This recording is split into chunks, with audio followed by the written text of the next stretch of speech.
Good morning all of you. आज की जो अपनी क्लास रहेगी, कल की क्लास में हमने इस वाले पार्ट को छोड़ दिया था और हम पढ़ रहे थे खनिज संसाधन। और खनिज में हमने पढ़ा था कि एक पार्ट जो है वो है ऊर्जा संसाधन, और ऊर्जा संसाधन को हमने अलग से ये क्लास पूरा का पूरा ये वीडियो ऊर्जा संसाधन के ऊपर बनाया भाई, है ना। यहाँ से प्रश्न अच्छे बनते हैं, इसीलिए इसको यहाँ से हमने एक क्लास अलग से ही रिकॉर्ड की है इसकी, है ना। चलो देखते हैं। सबसे पहले अपन देखते हैं कि ऊर्जा संसाधन होते क्या हैं। जब मैं ऊर्जा संसाधन की बात करता हूं तो कहता हूं कि वे संसाधन जिनका प्रयोग ऊर्जा उत्पन्न करने के लिए किया जाता है उनको अपन क्या कह सकते हैं, ऊर्जा संसाधन कह सकते हैं। जैसे जैसे कि कोयला है, पेट्रोलियम है, प्राकृतिक गैस है। सामान्य रूप से अगर मैं बात करूं तो जैसे हम लकड़ी यूज करते हैं, जैसे हम उपला यूज करते हैं, तो वो सारे के सारे क्या है, ऊर्जा संसाधन है। लेकिन अगर मैं परंपरा के आधार पर बात करता हूं तो ऊर्जा संसाधन दो प्रकार के होते हैं। एक होता है पारंपरिक ऊर्जा के स्रोत और एक होता है गैर पारंपरिक। पारंपरिक ऊर्जा के स्रोत वे होते हैं जो जो मनुष्य जब से मनुष्य का उद्भव हुआ तब से उनका उपयोग करता आ रहा है ना। और गैर पारंपरिक ऊर्जा के स्रोत वे हैं जो भविष्य की आवश्यकता को देखते हुए नवीन अनुसंधानों से व्यक्ति ऊर्जा के नए संसाधन खोजता है। उनको अपन क्या कहते हैं, गैर पारंपरिक ऊर्जा के स्रोत। अब देखो, ये थी सामान्य जानकारी, लेकिन जो प्रश्न बनेगा वो यहां से बनेगा कि जब हम ऊर्जा संसाधनों को दो भागों में बांटते हैं, परंपरागत और गैर परंपरागत, यानी कि जो परंपरा से चले आ रहे हैं वो कभी ना कभी समाप्त होंगे, कभी ना कभी खत्म होंगे, तो इसको अपन कह सकते हैं कि अनवीकरणीय, यानी कि इनको दोबारा नहीं बना सकता, नहीं बनाया जा सकता, कि नवीन नहीं किया जा सकता इनको। जैसे जैसे मान लो कोई कोयला है, लकड़ी है, उसको जला दिया तो उसकी राख बन गई, अब उससे दोबारा लकड़ी नहीं बनाई जा सकती भाई, है ना। तो इसको अपन क्या कहते हैं, परंपरागत ऊर्जा संसाधन। और ये अनवीकरणीय भी होते हैं और अवैकल्पिक भी होते हैं, इनका कोई विकल्प नहीं है ना, इनका कोई विकल्प नहीं है। अगर एक बार यूज कर लिया तो ये समाप्त हो जाते हैं और समाप्त होने के बाद इनका दोबारा उपयोग नहीं कर सकते। जबकि गैर परंपरागत ऊर्जा जो संसाधन होते हैं इनका हम क्या कर सकते हैं, एक बार उपयोग करने के बाद इनको दोबारा बनाया जा सकता है, और इनको हम वैकल्पिक भी बोलते हैं भाई। क्या बोलते हैं, वैकल्पिक। यहां से एग्जाम में प्रश्न आता है, और प्रश्न क्या आता है, प्रश्न ये आता है कि निम्नलिखित में से परंपरागत ऊर्जा संसाधन है और निम्नलिखित में से गैर परंपरागत ऊर्जा संसाधन है या नहीं है या नहीं है, से प्रश्न आता है। तो सबसे पहले अपने को याद करना है कि परंपरागत वो हैं जो मनुष्य सदियों से यूज करता आ रहा है। जैसे जैसे तापीय ऊर्जा है जिसमें हम पढ़ते हैं कोयला है, प्राकृतिक गैस है, जल विद्युत है, आणविक ऊर्जा है और खनिज तेल है ना। खनिज तेल है, और खनिज तेल में हम बात करते हैं पेट्रोलियम के। लेकिन आपके दिमाग में आ रहा होगा, सर मनुष्य प्रारंभ से पेट्रोलियम, प्राकृतिक गैस इनका उपयोग थोड़ी कर रहा है, आणविक ऊर्जा का उपयोग थोड़ी कर रहा है। तो बेटा ये जो थी ये प्रकृति के गर्भ में तो दबे हुए थे ना, मनुष्य ने उपयोग किया वो अलग बात है, लेकिन ये प्रकृति के गर्भ में तो थे ना। और जैसे जैसे हमें नीड होती है इनकी, हमें जैसे जैसे जरूरत हुई वैसे वैसे हमने इनका उपयोग करना शुरू किया। तो हम क्या कह सकते हैं कि जो परंपरागत ऊर्जा संसाधन है वो तापीय है, कोयला, प्राकृतिक गैस है, जल विद्युत ऊर्जा है, आणविक ऊर्जा है और खनिज तेल है। इसके अलावा जब मैं गैर परंपरागत ऊर्जा स्रोतों की बात करता हूं तो सबसे पहले पवन ऊर्जा है, पवन ऊर्जा है, सौर ऊर्जा है, बायोमास ऊर्जा है, बायोगैस ऊर्जा है, बायोडीजल है, भूतापीय ऊर्जा है, ज्वारीय ऊर्जा है, तरंग ऊर्जा है और समुद्र तापीय ऊर्जा है। यहां से कंफर्म प्रश्न बनेगा भाई, 100% प्रश्न बनता है कि निम्नलिखित में से कौन सा गैर परंपरागत ऊर्जा संसाधन है और कौन सा परंपरागत ऊर्जा संसाधन है। नेक्स्ट स्लाइड में अपन देखते हैं, पहले इसका एक स्क्रीनशॉट ले लीजिए, फिर अपना अगली स्लाइड देखते हैं। कोयला जो है इसका सर्वाधिक उत्पादन करता है छत्तीसगढ़। कौन करता है, छत्तीसगढ़। लेकिन सर्वाधिक भंडारण जो है वो कहां है, झारखंड में। कहां है, झारखंड में। देखो कोयला जो है ये 4 प्रकार का होता है। सबसे पहले अपन बात करते हैं एंथ्रासाइट, बिटुमिनस, लिग्नाइट और पीट। जब मैं एंथ्रासाइट कोयले की बात करता हूं तो ये मिलता है हमें रूपांतरित चट्टानों में, कायांतरित चट्टानों में, जो कोयला पाया जाता है उसको कहते हैं एंथ्रेसाइट कोयला। और ये जो भारत में ये मिलता है, रियांसी क्षेत्र पड़ता है जम्मू कश्मीर का, इस क्षेत्र में जो कोयले के भंडार मिलते हैं वो मिलते हैं एंथ्रेसाइट कोयले के भंडार मिलते हैं। इसके अलावा बिटुमिन कोयले की जब मैं बात करता हूं तो ये गोंडवाना लैंड की अवसादी चट्टानों में पाया जाता है भाई। गोंडवाना लैंड की जो अवसादी चट्टानें होती हैं उनमें उनमें बिटुमिनस कोयला पाया जाता है। और भारत में कहां कहां मिलता है, भारत में झरिया, बोकारो, गिरिडीह, करणपुरा, रामगढ़, ये जो सारे हैं ये झारखंड में है, रानीगंज पश्चिम बंगाल में, और तातापानी जो है ये छत्तीसगढ़ में है। कहां है, छत्तीसगढ़ में। इसके अलावा जब मैं बात करता हूं लिग्नाइट कोयले की और पीट कोयला, लिग्नाइट और पीट कोयला, भारत में सर्वाधिक उत्पादन बिटुमिनस कोयले का होता है, जबकि भंडार सबसे अधिक किसके हैं, लिग्नाइट के। किसके भंडार हैं, लिग्नाइट के। और राजस्थान का बीकानेर जो है लिग्नाइट कोयला बहुत ज्यादा उत्पादन करता है भाई, है ना। नेक्स्ट अपन देखते हैं पेट्रोलियम पदार्थ और प्राकृतिक गैस। एक क्षेत्र है असम तेल क्षेत्र, भारत का सबसे प्राचीन तेल क्षेत्र है भाई, है ना। भारत का सबसे प्राचीन जो तेल क्षेत्र है उसे वो कौन सा है, असम तेल क्षेत्र। इस क्षेत्र में 1890 में तेल की खोज की गई, जबकि भारत की जो प्रथम रिफाइनरी जो लगी थी, तेल शोधन जो शाला लगी थी, उसकी स्थापना होती है 1901 में डिगबोई में। कहां होती है, डिगबोई में। अच्छा प्रश्न है, शानदार प्रश्न है। डिगबोई असम में। आपसे पूछा जा सकता है कि भारत में सर्वप्रथम तेल की खोज कब हुई, 1890 में। लेकिन अगर आपसे पूछा जाए कि भारत में प्रथम रिफाइनरी की स्थापना कब की जाती है, तो आपको बताना है 1901 डिगबोई असम में। असम तेल क्षेत्र में कुछ तेल उत्पादक क्षेत्र हैं। यहां से प्रश्न बनता है कि डिब्रूगढ़ है, लखीमपुर है, डिगबोई है, नहर कटियार है, हुग्रीजन है और शिवसागर है। ये जो सारे के सारे क्षेत्र हैं, ये क्षेत्र पड़ते हैं असम तेल क्षेत्र के। अगला जो क्षेत्र है वो है कावेरी। सेकंड नंबर कौन सा है, कावेरी बेसिन। कावेरी नदी का जो बेसिन है, उसमें जो बेसिन है, ये पेट्रोलियम उत्पादक क्षेत्र है। भारत का दक्षिणतम पेट्रोलियम उत्पादक क्षेत्र है भाई। भारत का दक्षिणतम पेट्रोलियम उत्पादक जो क्षेत्र है वो है कावेरी बेसिन। कौन सा बेसिन है, कावेरी बेसिन। यहाँ के क्षेत्र है नारीमनम और रामनाथपुरम,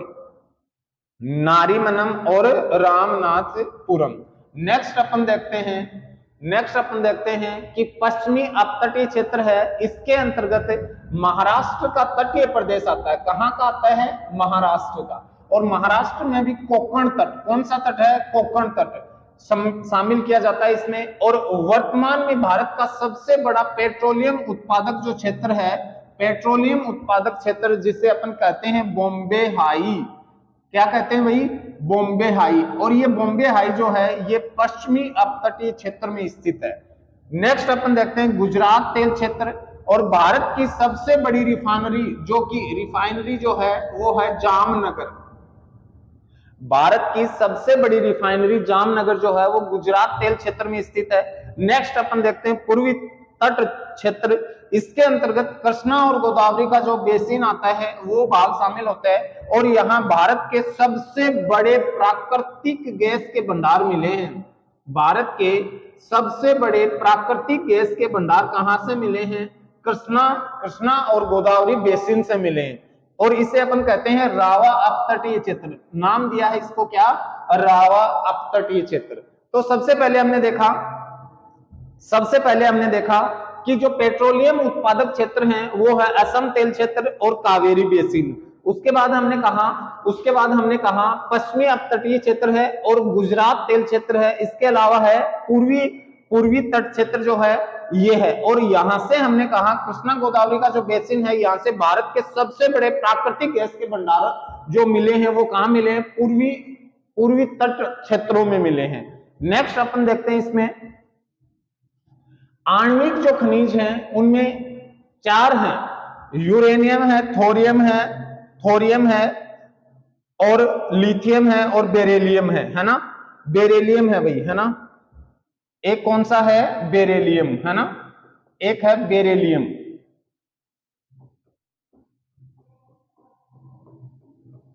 कौन सा है, बेरिलियम। मेटल ऑफ होप यानी कि आशा का धातु, मेटल ऑफ होप कहा जाता है, आशा का धातु कहा जाता है।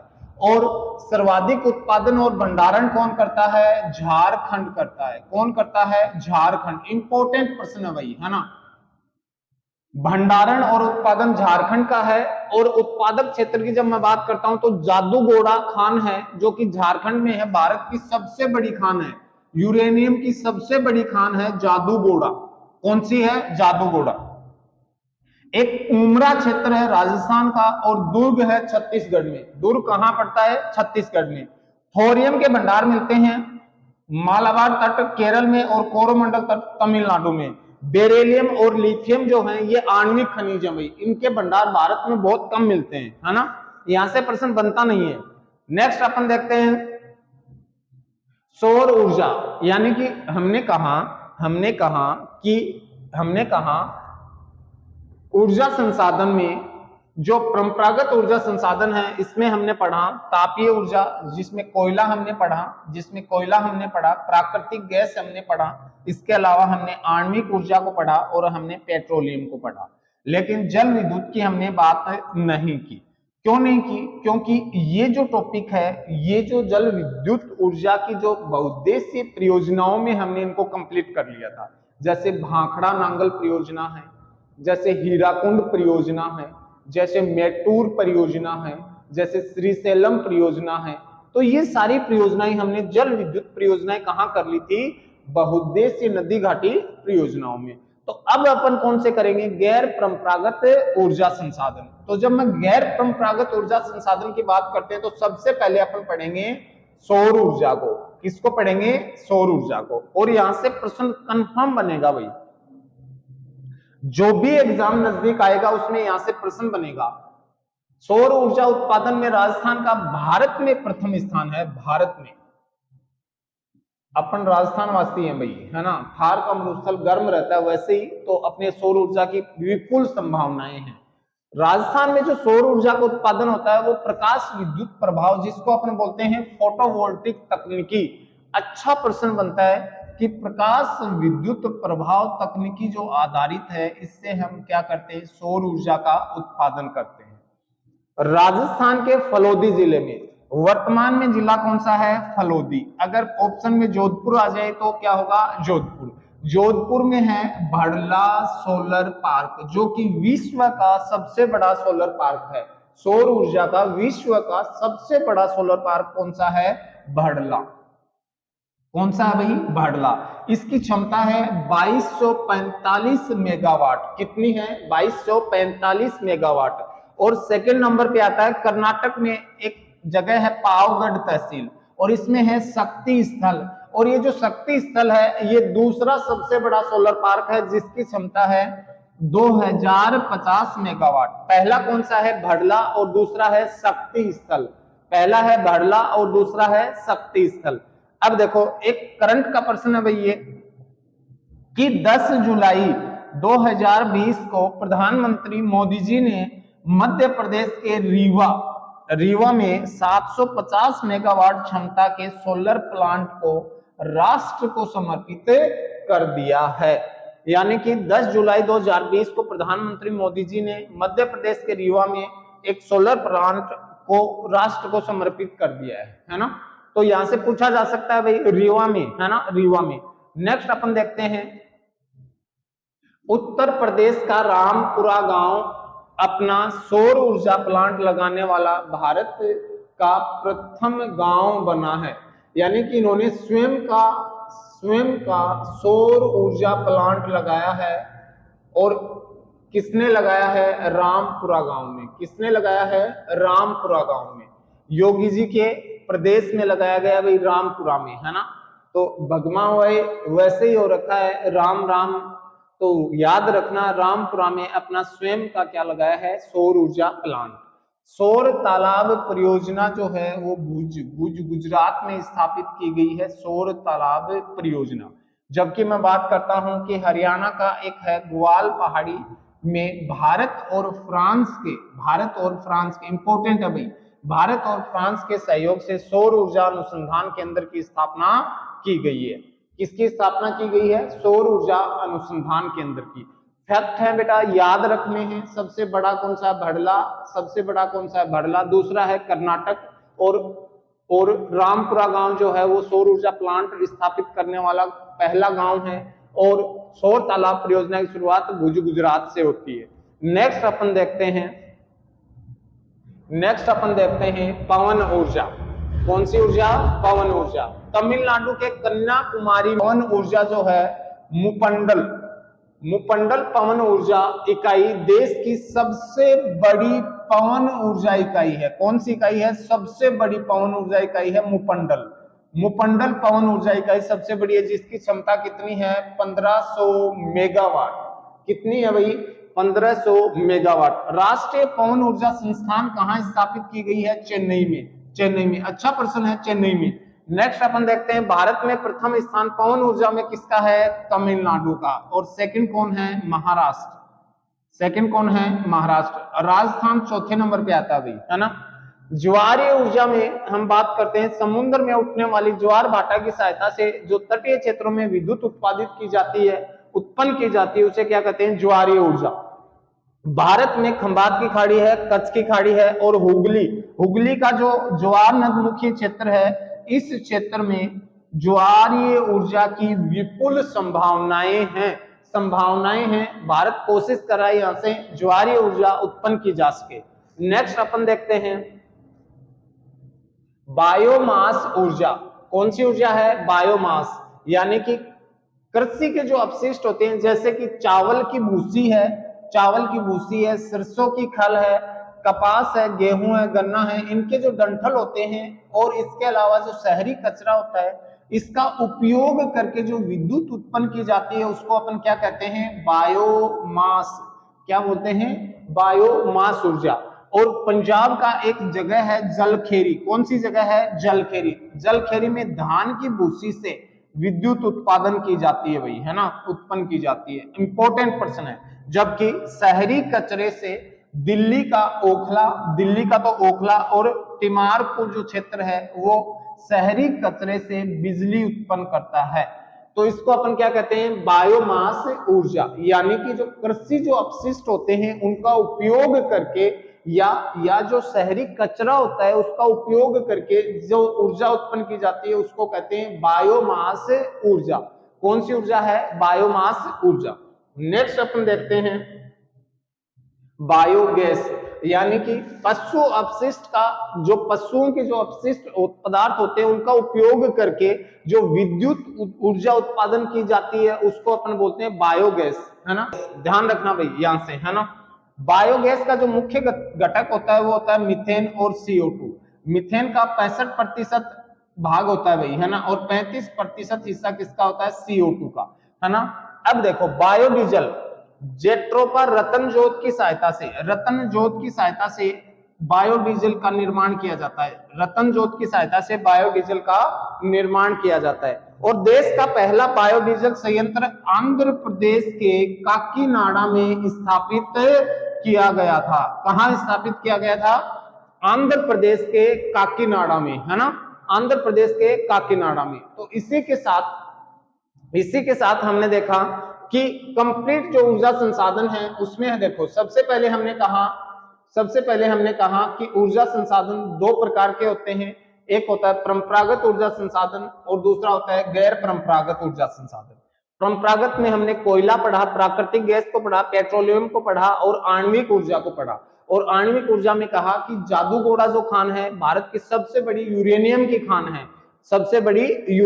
खान है। रानीगंज क्षेत्र पश्चिम बंगाल का कोयला उत्पादक क्षेत्र है। झरिया झारखंड, बोकारो ताप में हमने कहा कि कोयला उत्पादन क्षेत्र है। और जल विद्युत को हमने कहां पढ़ा? बहुउद्देशीय परियोजनाओं में। कहां पढ़ा? बहुउद्देशीय परियोजनाओं में।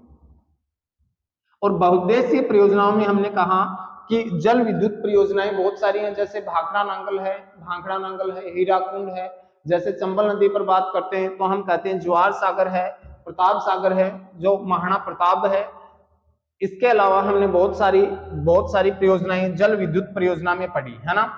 अब हमने जो गैर परंपरागत ऊर्जा संसाधन उसमें पढ़ा पवन ऊर्जा, सौर ऊर्जा, बायोमास यानी कृषि अपशिष्टों से, और बायोगैस जो पशुओं के अपशिष्ट होते हैं उससे, जेट्रोपा और रतनजोत से बायोडीजल, और भूतापीय ऊर्जा भूमि से जो प्राप्त की जाती है, ज्वारीय ऊर्जा और तरंग और समुद्र तापीय ऊर्जा। यहां से प्रश्न नहीं बनेगा भाई, भारत में इनकी संभावनाएं नगण्य हैं, इसलिए इनकी यहां हमने डिटेल नहीं की है। केवल ये ध्यान रखना कि ये गैर परंपरागत ऊर्जा संसाधन है। और इसी के साथ ये जो अपना टॉपिक है ये कंप्लीट होता है, और आज की क्लास को अपने यही विराम देते हैं। सबको बहुत बहुत धन्यवाद भाई।